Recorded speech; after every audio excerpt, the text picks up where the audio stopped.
Hey, oh my god, I literally look like I just woke up and like not gonna lie, kinda did. Hold on, let me kinda did wake up from a nap like an hour and a half ago.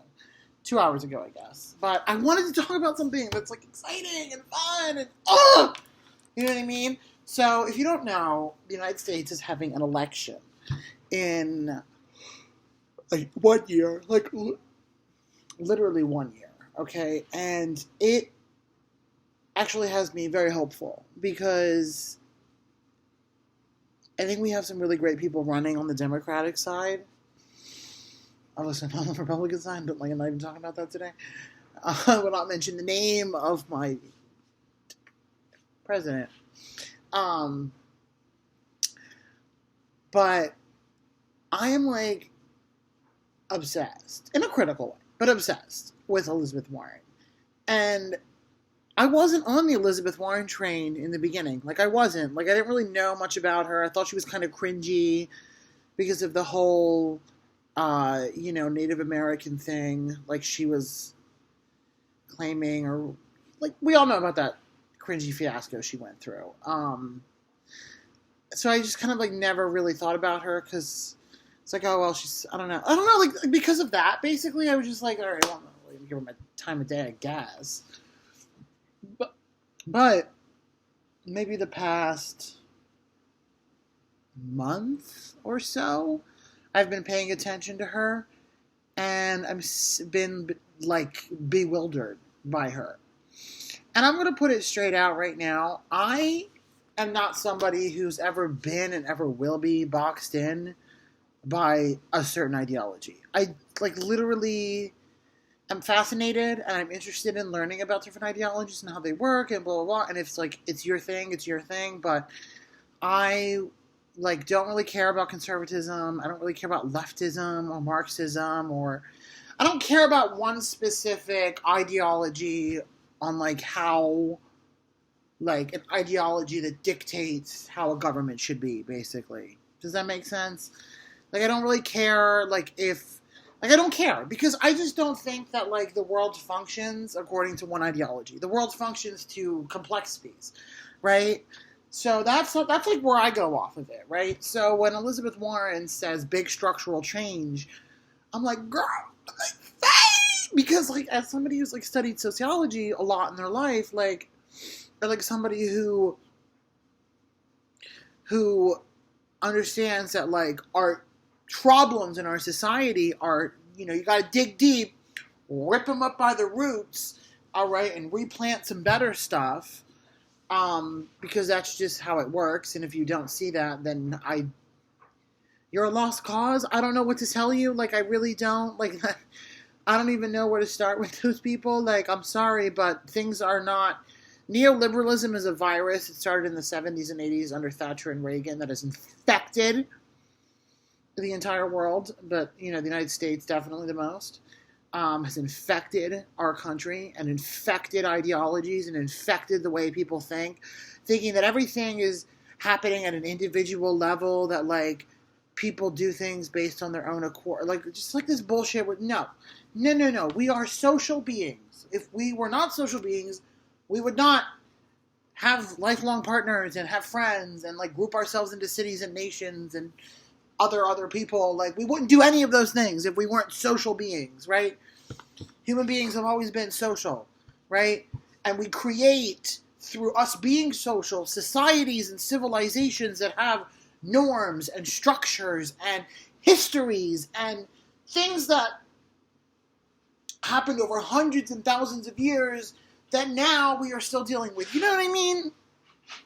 Like there's like black people in America are still at a structural disadvantage. And by structural disadvantage, I mean on average, black people have a shorter lifespan. They have way less generational wealth. They make less per hour for the same jobs that white people do. Like, I mean, and these are all because of slavery. And people go, well, no, it's not about individual people. It's about structural things. Do you know what I mean? Like, it's about, like, the legacy of the slave trade and ripping people from their homes and bringing them to the United States, to work for free, to enslave them, right? Chattel slavery, like that's what that is, right? And we're still dealing with the legacy of that because, most white people, all white people in the United States and Canada and South Africa and Australia, New Zealand, and all other countries where there's people have descended from white colonial settlers and immigrants,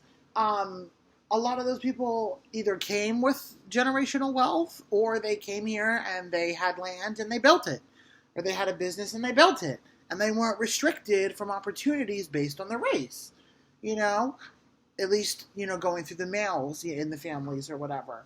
You know what I mean? Like, but black people started off in 1865 free, but with nothing. When white people already been here for, 200 years, a little bit more in some places, and had all those years to establish their families and build wealth, and not deal with racism, for the most part. I mean, obviously there was still, like, white on white, like, discrimination, like, some places you couldn't be Catholic and stuff, other little things like that. I'm not going to discount that stuff, but, you know what I mean? Like, and that is the reason, slavery is the reason why, like, black people, on average, are at a structural disadvantage in several different categories than white people. You know what I mean? Like, that is the legacy of slavery, is these structural disadvantages, right? And also racism is obviously another cause. But racism is also a structural issue within our society, right? So when Elizabeth Warren comes on the stage and she's like, big structural change, I'm just like, yeah! Because it's just like, you said it.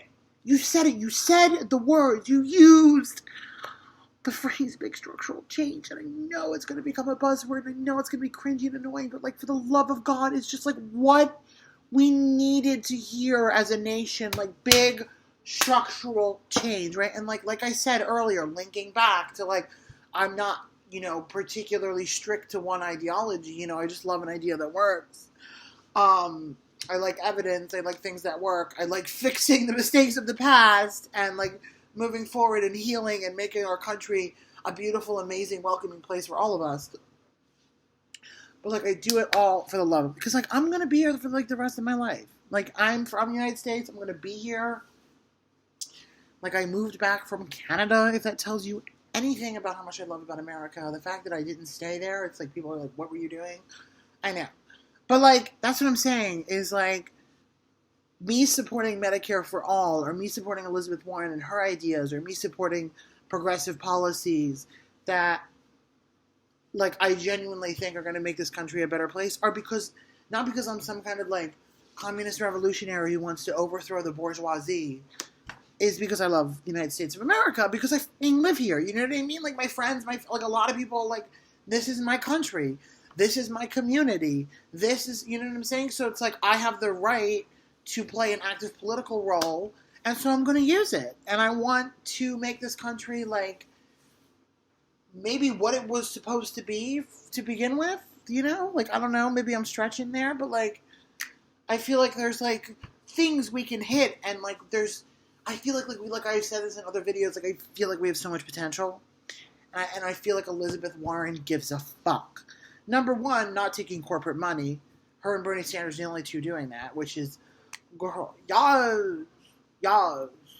That's a big deal. Number two, she was the most instrumental person in the creation of the Consumer Protection Board, or Consumer and Financial Protection Board.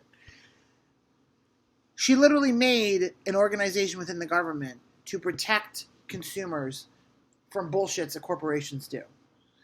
Her entire political life story was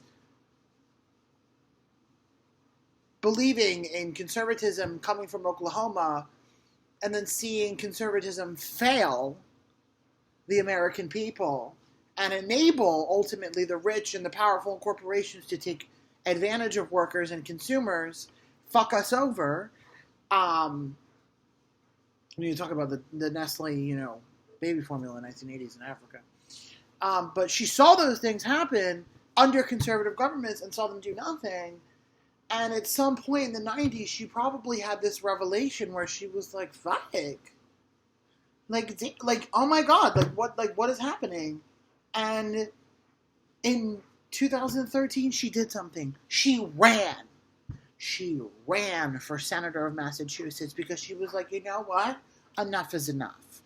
And since 2013, since before 2013, she has been fighting for the American people against the powerful corporate wealthy class. You know what I mean? And like that just means like she gives a fuck.